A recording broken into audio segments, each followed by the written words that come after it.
지금까지 우리는 광주민주화운동에 관해서 항쟁의 주체들의 이야기 위주로 사실은 이야기를 했는데 그들의 관점에서 본 책이라서 특별했습니다. 그들의 5.18이라는 제목 자체가 그냥 모든 걸 말해준다. 왜 국민의 군대가 국민한테 총을 쐈는가? 라는 그 질문을 계속 공부하고 연구하신 분이고, 그런 의미에서 보면 실제로 자료도 특별합니다. 선생님한테 부탁해서 이제 책에 관한 우리 간단한 이야기를 듣고 또다시 질문을 하도록 하겠습니다. 제가 이 책을 쓰면서 늘 가졌던 의문, 역사 전공자로서 국민의 군대가 왜 국민들을 향해서 발포했나에 대한 의문들. 근데 이제 하려고 보니까 대개는 어떤 내용이냐면 항쟁의 주역 또는 피해자들에만 초점을 맞추는 거예요.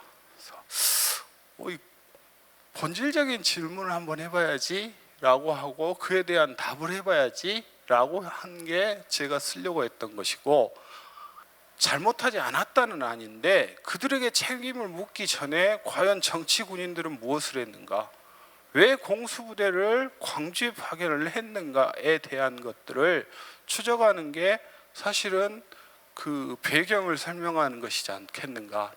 시민들이 과연 뭘 바랬을까? 평화와 질서예요.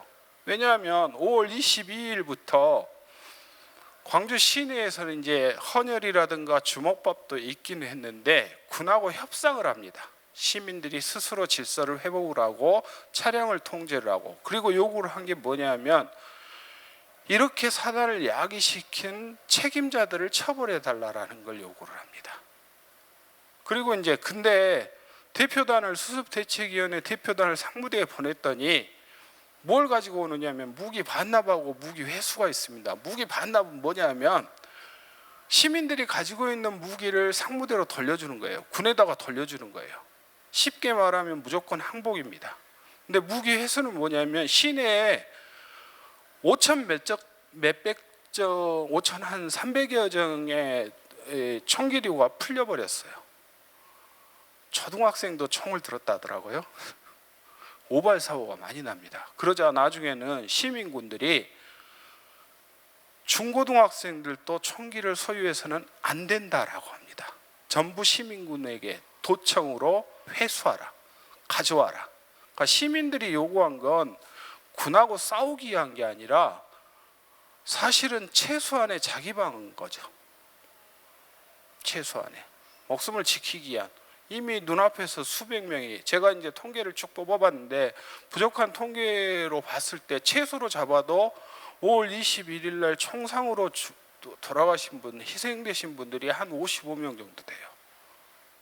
그거는 최소로 잡은 거고, 그 정도고, 사람들이 쓰러지는 거 봤고 임산부도 있었고 헌혈하고 나오던 여고생도 있었고 초등학생도 있었고, 그걸 보고 무장을 한 것이지 애초부터 군인들하고 상대로 싸우려고 했던 것은 아니었죠.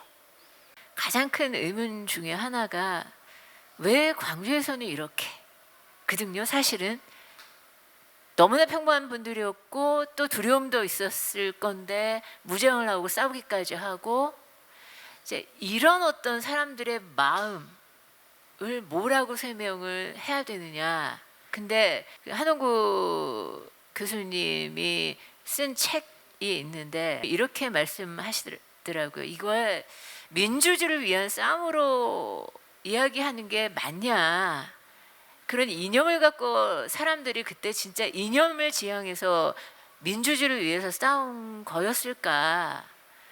그게 아니라 오히려 눈앞에서 벌어지는 그런 일들이 우리 노 교수님이 얘기했듯이 절대로 있을 수 없는 일이기 때문에, 상식에 맞지 않는 일이기 때문에, 사람이라면 눈 뜨고 볼 수가 없는 일이기 때문에 아마 사람들은 그렇게 싸웠을 것이다, 자연스럽게.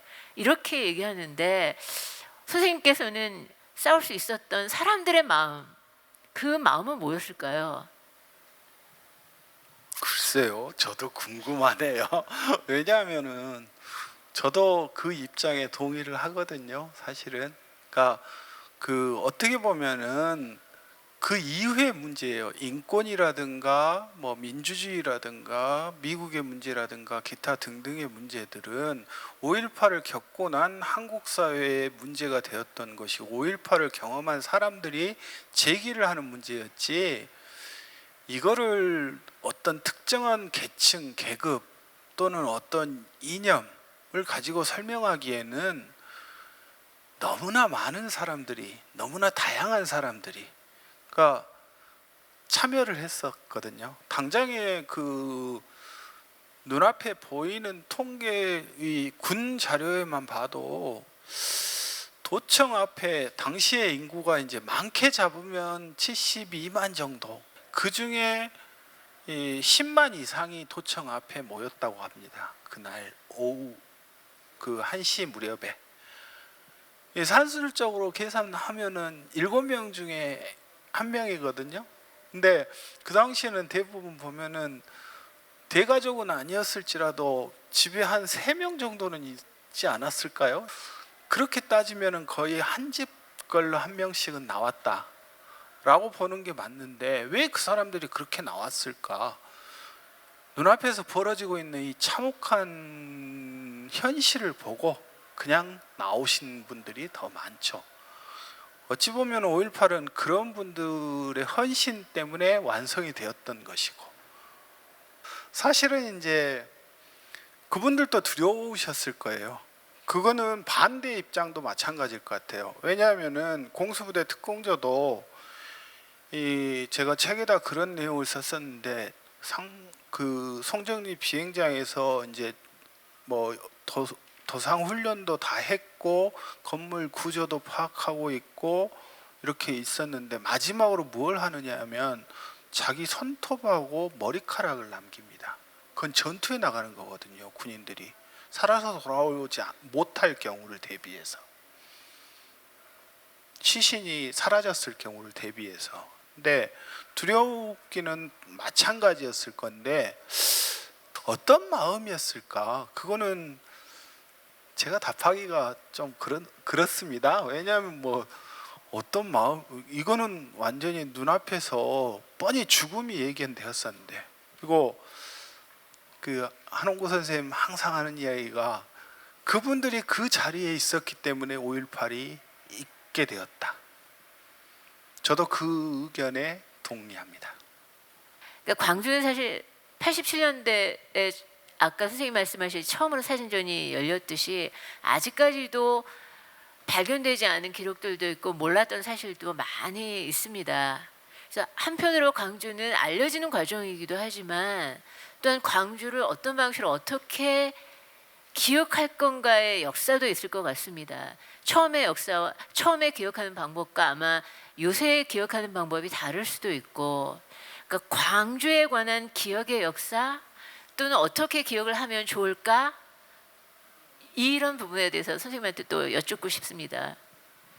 저도 고민을 하고 있어요. 이제 어떻게 보면 그동안은 거대한 이야기들, 시민군, 뭐 저는 이제 그 반대편에서 이야기를 했었는데, 그런 면에서 보면 뒤에 그날이 다시 오면이 저는 개인적으로 다른 면보다는 어떻게 보면 그동안 사라졌던 개인의 역사, 개인의 이야기들을 잘 끄집어냈다. 앞으로 5.18은 민주주의와 인권 이런 이야기들도 그건 당연히 기본으로 깔아야겠지만은 그 속에서 다양한 목소리들을 좀 담아내야 되지 않겠는가.